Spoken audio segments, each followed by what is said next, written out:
Okay, thank you, David. I want to thank you for the invitation to give this talk today and for your organization in the strange circumstances that we're functioning in. And I want to thank the panelists both for their contributions today and also for the change in date. This is probably it's certainly the strangest teaching term I've had with remote delivery, as we're calling it here for classes, but the change by a week made it possible for me to participate today. And so I might thank you all for accommodating that. When David sent his invitation to me a few weeks ago with the workshop titled Bullets and Banknotes, it was the banknotes that caught my eye. While obviously a part of war finance, banknotes kindled all kinds of thoughts on my part about the strange things that happen to currency use, to civilian consumption, and to the payment for consumer goods in wartime, and how that relates often indirectly to what's possible in terms of war finance. My recent research has been exploring dimensions of black market activity during and after World War II in France, including how payments took place, currency hoarding, and abuses generated in the use of Bank of France notes and of ration tickets that were essential to purchase goods legally. In my talk today, I want to cover a number of curious challenges that appear in currency use in wartime. And I'll touch particularly on the use of invasion and occupation currencies and on banknote problems. France offers a peculiar case. I hope my elaboration of some aspects of French experience with currency use will provide opportunity for you to think about evidence that you've come across in terms of currency use and currency abuse and civilian survival in wartime in economies other than that in France, and perhaps encourage further research or attention to the challenges in currency management in wartime. In reviewing my archival sources and coverage of financial problems in the world wars, it seems consumers tend to disappear often in a literature that's dominated by institutions and statistics. Attention back to consumers and their challenges offers a change in perspective with insights into the experience of war economies at the level of the street, the market, and the wallets of consumers in wartime. Nazi leaders emphasized the importance of consumers and consumption in the 1930s, stressing that Germans needed to focus on the need for guns before butter. Both Goebbels and Goering used the trope guns and butter, with Goering stating in 1936, either we buy butter and do without freedom, or we strive for freedom and do without butter. But the Nazi leaders were acutely aware that hunger had sapped civilian morale in World War I and produced the stab in the back they believed had ended the war without defeat in battle. The Nazis made a great deal of effort to maintain civilian consumption, especially food supplies during World War II. And this was not an either-or choice. Both guns and butter were essential, with governments needing to manage the balance between them. The war at the battlefront could not be sustained if soldiers starved, nor could it be sustained if workers on the home front had insufficient food to maintain health and morale. Neither soldiers nor civilians could eat guns. Civilian consumption is a critical factor in the mobilization for war and in war finance. Most countries imposed price controls and rationing to allocate resources to the military and to contain the potential for inflation, thus to maximize output and minimize cost.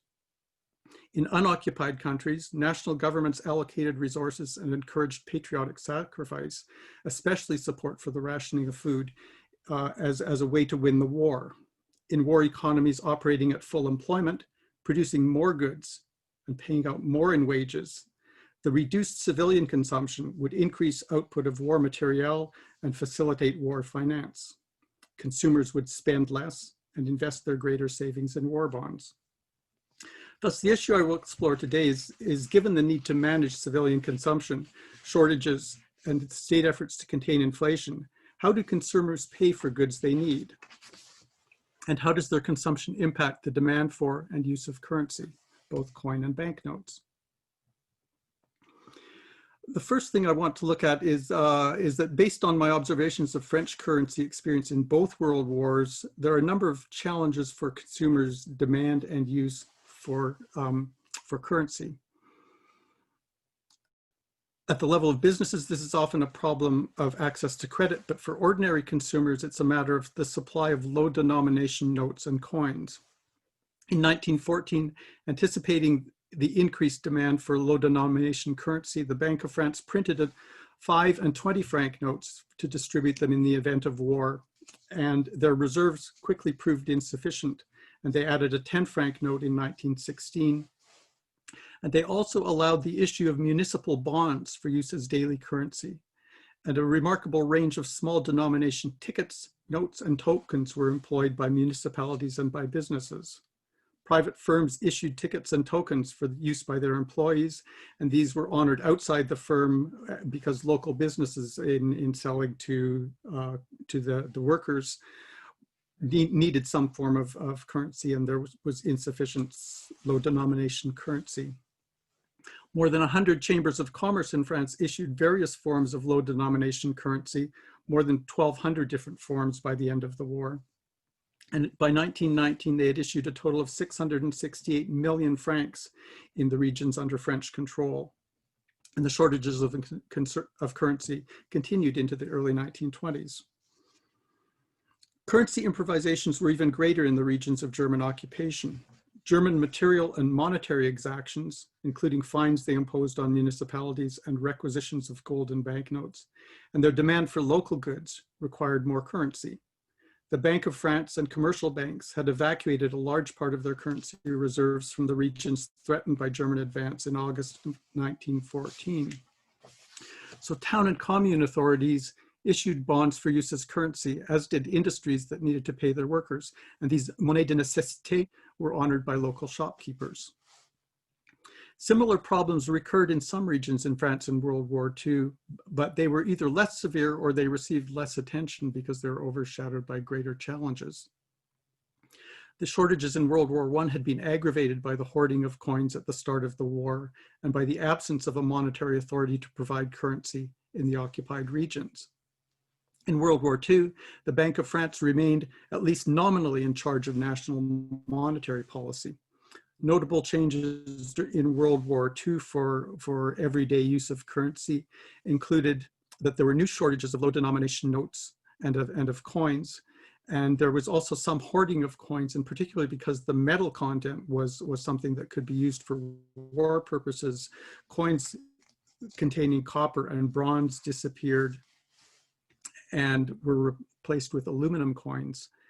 And postage stamps, metro tickets, and cardboard tickets that had been stamped by the businesses issuing them were all used on a local scale to deal with the need for small change in household purchasing and local transactions.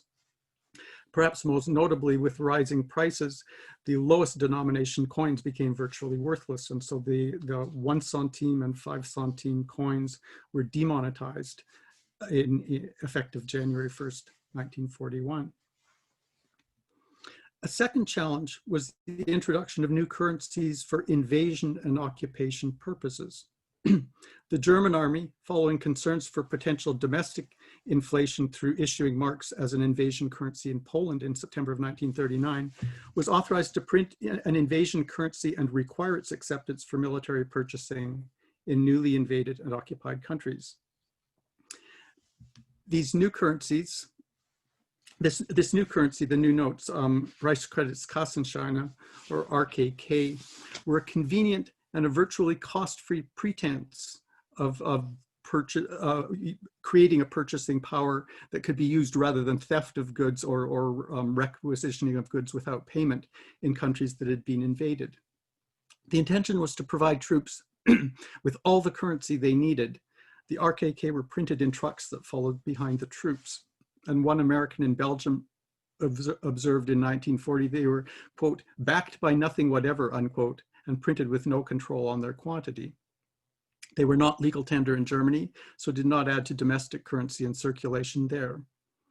Their use was supposed to be transitional, and they proved an excellent means to pressure governments and central banks to agree to pay high financial penalties under the guise of occupation costs, which allowed the invaded country to regain some influence over and knowledge of the currency that was being used by the occupying power in their country. Although the RKK were officially withdrawn from circulation elsewhere in Western Europe, they continued to appear in France, brought there by German soldiers, mainly from the Balkans, and they proved convenient for German military purchasing on the black market through into 1944. The RKK were a headache for French banking authorities. Shopkeepers and trafiquants turned them into the Bank of France counters as they had no wish to hold or to hoard them. The RKK practice influenced Allied decisions to use spearhead currencies in liberating Europe.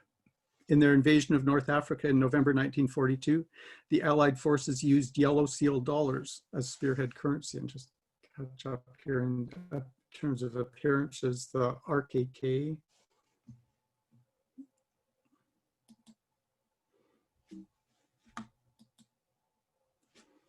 And yellow seal dollars.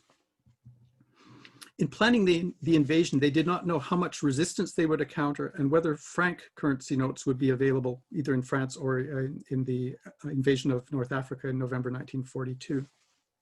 And the British recommended using a spearhead currency and cited the German use of RKK as their example. These dollars, printed with a yellow seal rather than blue, would be immediately identifiable as distinct from legal domestic currency in the United States. And yellow seal dollars would then assure a supply of currency in North Africa until Algerian francs were available to the Allies in sufficient quantity, and with the yellow seal would be easily identified and withdrawn when they were no longer needed. The Americans planned to use yellow seal dollars as the spearhead currency for the Allied invasion to liberate Europe, but the plan met with resistance from the British and from Western European governments in exile. Yellow seal dollars had spread widely in North Africa as a preferred black market currency. They also created exchange rate challenges when individuals preferred dollars to their national currencies for their purchasing power and for their presumed stability of value in future when national currencies faced inflation and depreciation. Increases in domestic note circulation and prices in occupied Europe, aggravated by the need to meet German material and financial demands, would make US dollars in any form more valuable for their purchasing power and their greater stability in future value. The British knew yellow seal dollars would be valued more highly than pounds sterling. And they knew this from experience because they had a British military scrip called British Military Authority Notes, which they had used in North Africa.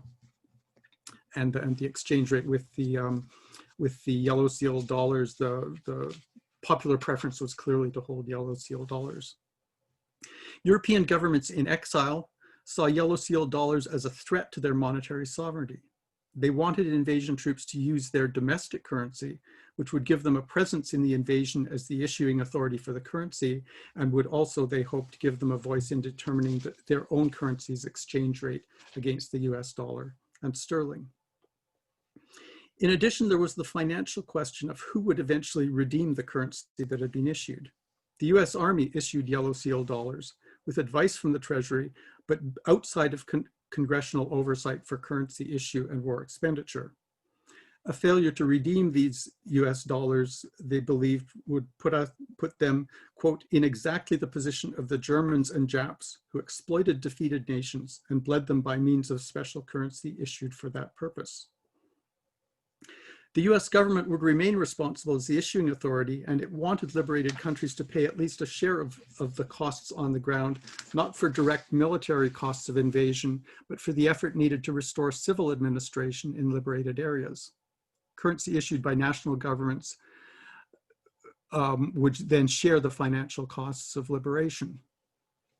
In Italy, Allied forces were supplied with Allied military lira, large denomination notes printed in the US on paper the same size as American dollars and overvaluing the dollar to increase Allied purchasing power. These AM lira were distinctly foreign to Italians.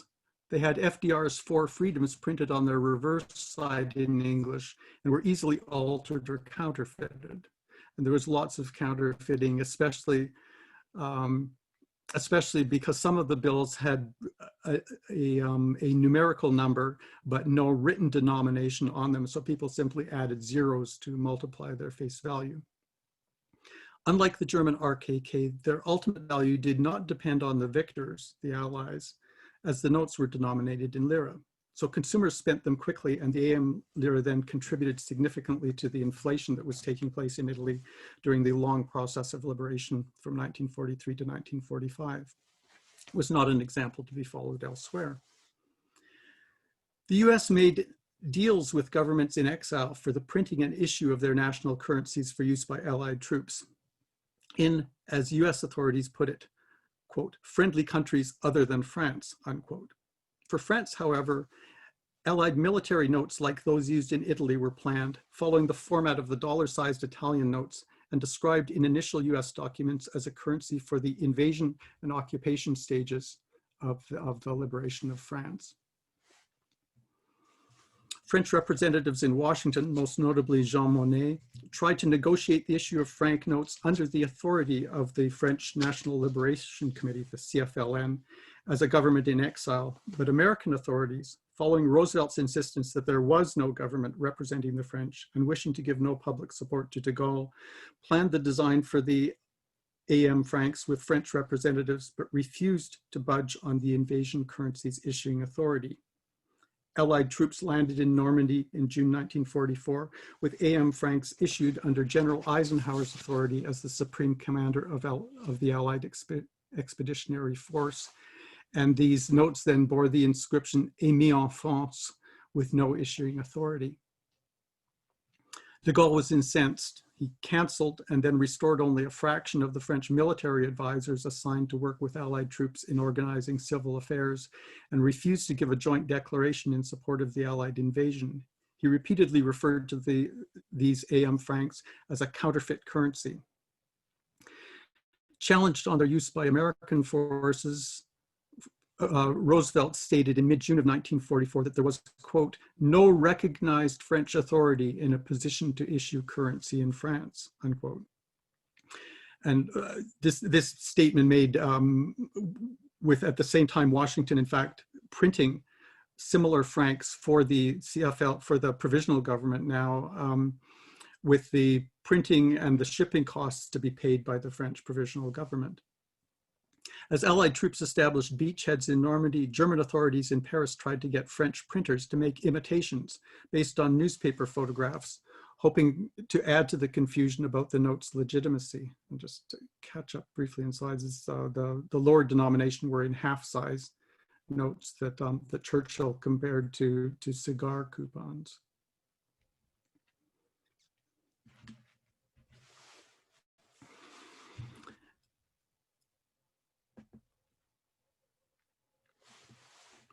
The collaborationist press in Paris reported that American troops had landed with an abundant supply of, quote, counterfeit francs, unquote, proof that they consider France an enemy country to be defeated and occupied, not as a friend and an ally. But the Bank of France and the Treasury officials in Paris worked both to obstruct the German designs for issuing AM francs themselves and to encourage their acceptance by French banks. The vital test was consumer and shopkeeper response on the ground. French citizens welcomed the Allies as liberators and readily accepted AM francs, but not with great confidence. The francs were recognized as a convenience for the invasion troops. Rather than holding them for their purchasing power or hoarding them for future security of value, consumers and shopkeepers lined up to use them to pay their state taxes in advance, and French banks were instructed to accept them and hold them in separate accounts. Although 80 billion francs had been printed, only 26 billion were actually used because Bank of France branches in the liberated regions were able to make available legitimate francs to the Allied authorities in the quantities they needed them. And comments that ranged from people in the street to banks in Normandy to the Conseil Général of the Bank of France all compared the Allied military francs to German RKK. But the currency problems did not disappear. Essentially, the same note design was used for supplementary francs printed for the provisional government. And the CFLN planned a monetary reform to reduce currency in circulation in Algiers in 1944 in order to contain inflation and confiscate illicit profits once France had been liberated. This would require that wartime banknotes be deposited in banks and no longer valid, and new currency notes would be issued in stages to reduce the note circulation and confiscate funds from illicit profits or from any provenance that couldn't be explained.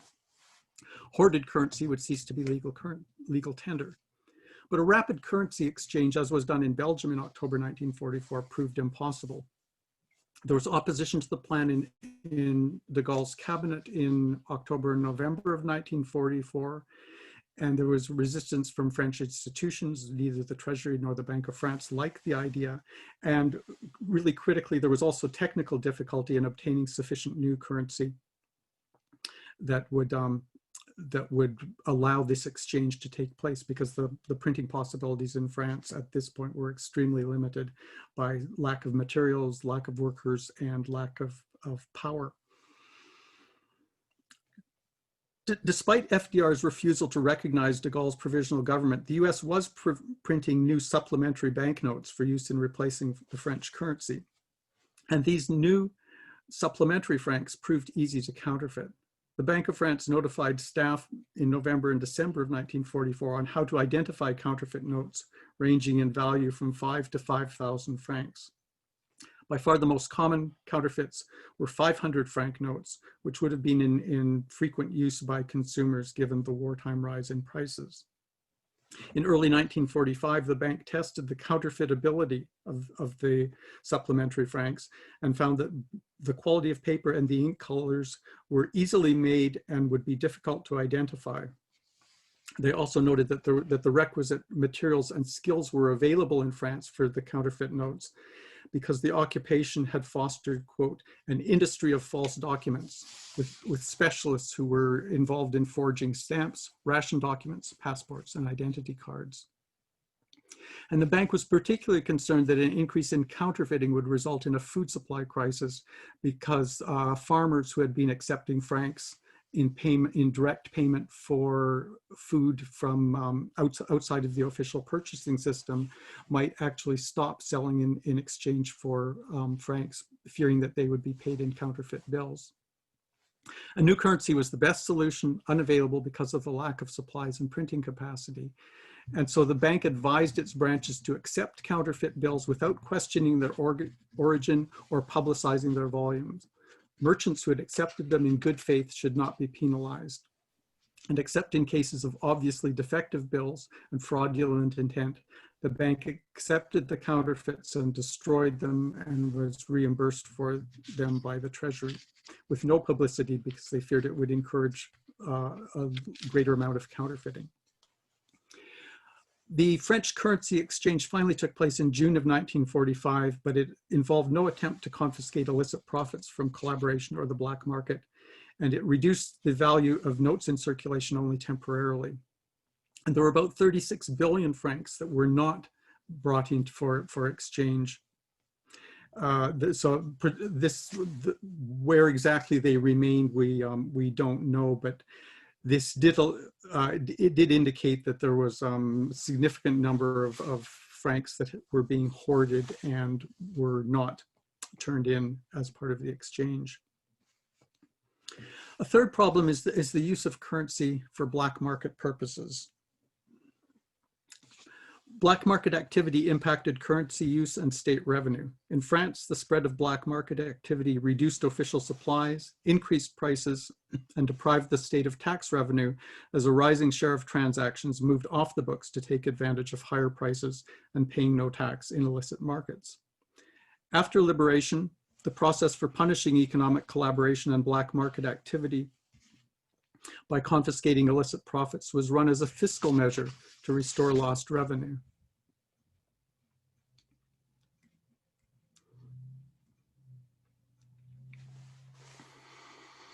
Black market activity altered consumers' use of cash in three ways. First, as its prices were almost higher than official prices and rose rapidly, the black market increased the need for cash. Illicit transactions and the price premiums paid on the transactions recorded at official prices were almost always paid in cash. By far the greatest profits for French traffickers lay in selling to the official German purchasing agencies, and these usually paid in cash. paying from their occupation costs that were accumulating in Bank of France accounts. The Bureau Otto, one of the main purchasing agencies in its prime, was paying out 100 to 150 million francs a day in cash. Unlike the Germans and their black market collaborators, most ordinary French consumers were constrained by low incomes that did not rise with prices. Most could afford only occasional black market use. Part of the Franco-French black market did not use cash. Bartering goods avoided price and ration restrictions. The transfer of food by family parcels did not always involve direct payments. And farmers engaging in direct sales from their farms to individual customers often wanted goods that they could not obtain in local shops as payments preferable to cash. Some of this illicit trade on a friendly basis may have reduced demand for cash slightly. In contrast, the large cash transactions initiated by the Germans primed the pump for further black market activity that multiplied the influence of their initial expenditures in the new traffic that was created in spending black market gains. Ordinary consumers faced the additional headache of the regime of ration books and tickets that in effect created a new currency essential for legal purchase of necessities. And these ration documents then became a problem in terms of their use and their quantity. They could be lost. The poor could sell them to wealthier consumers or trade them for other goods. And relatives in rural areas often sent tickets that they did not need to family members who were in cities. One could use tickets that had been found. One could falsify the quantities that they specify, and one could collect and use the tickets of departed or deceased relatives. So the traffic in tickets became quite common, and the problem for the state in trying to allocate resources by a quantity of ration tickets that was often escaping their control made the fitting of rations and ration documents to the quantity of goods available a difficult challenge for the state, both under the Vichy regime and after the liberation. A second challenge for consumers was that, especially for those who were supplying the Germans, they often wanted high denomination notes, especially 1,000 and 5,000 franc notes.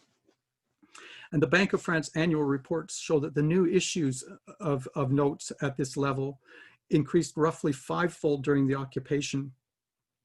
And this would have been mainly for large-scale traffic taking place and for use by both the Germans and the trafiquants who were involved in trade with the Germans, and then transferring that money over to black market use in the Franco-French black market.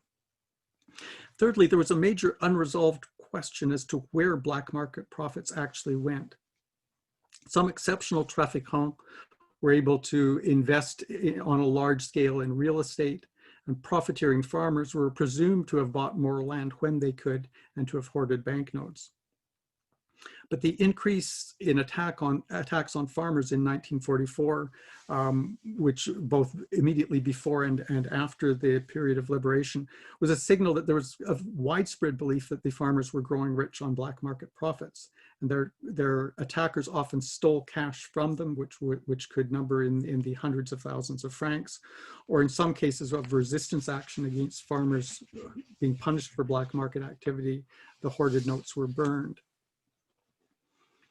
But the punishment of economic collaboration and of black marketeering after liberation in the confiscation of illicit profits rarely found hoarded wealth. Some illicit wealth had escaped. The collaborators had lots of warning before state measures were implemented to block accounts and punish economic offenses.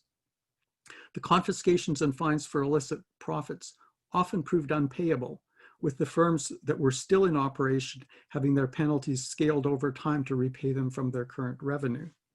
When the provisional government chose the path of a national defense loan rather than a currency exchange in November 1944, it allowed profiteers who had not sent money abroad to subscribe to the defense loan almost as a monetary amnesty for holders of illicit profits, according to one historian. The currency exchange, when it finally took place in June 1945, perhaps eliminated some of the hoarded notes that were not exchanged, but came too late to make a big difference for the total number of notes in circulation or for the confiscation of illicit profits.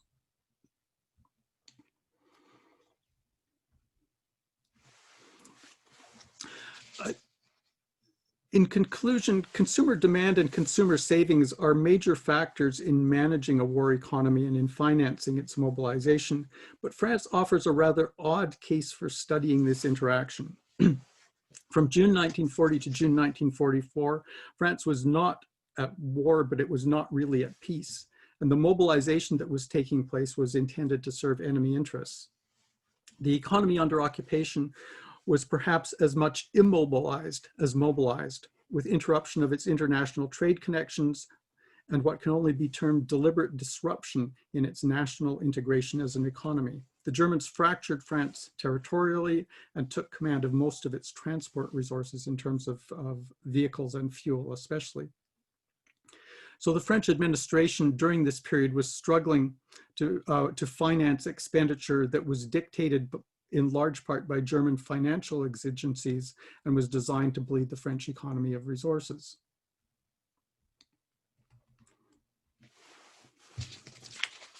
But to return to my title, Consumer and Cash, I've focused more on banknotes and currency questions than on consumers. Much of the granular details on consumer behavior in wartime is difficult to access in historical records and poses challenges for whether generalizations can be drawn from individual experiences. But the impact of shortages is clear in civilian statistics on declining health, excess mortality, and the need to improvise to obtain sufficient food, including engagement in France in an extraordinary level of black market activity. I'll conclude with 3 brief observations about consumers and cash in occupied France that likely have some resonance elsewhere. First of all, we need to remember that soldiers were consumers too, especially the invasion forces on arrival in conquered territory. Their purchasing aggravated the shortages faced by civilians, and Allied behavior in 1944 in this respect was far better than the supposedly correct behavior of Germans in 1940 because they arrived with an abundance of supplies, but it still proved problematic. The military use of spearhead currency bid up prices and consumed scarce material resources. Second, in looking at currency use in the black market, there's a marked division in France between the large-scale transactions often initiated by the Germans and financed by occupation costs, and which then fostered a surge in both ancillary and downstream profit spending in black market activity. And secondly, on the other side, the shortages of cash and the reversion to barter in everyday transactions for most ordinary consumers who were seeking essential goods.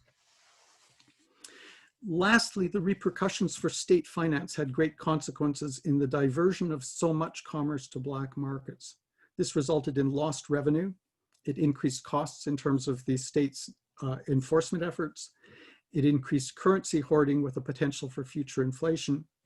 And lastly, it brought a cumulative loss of legitimacy for the state, for its rules, and for its capacity for enforcement, which included taxation.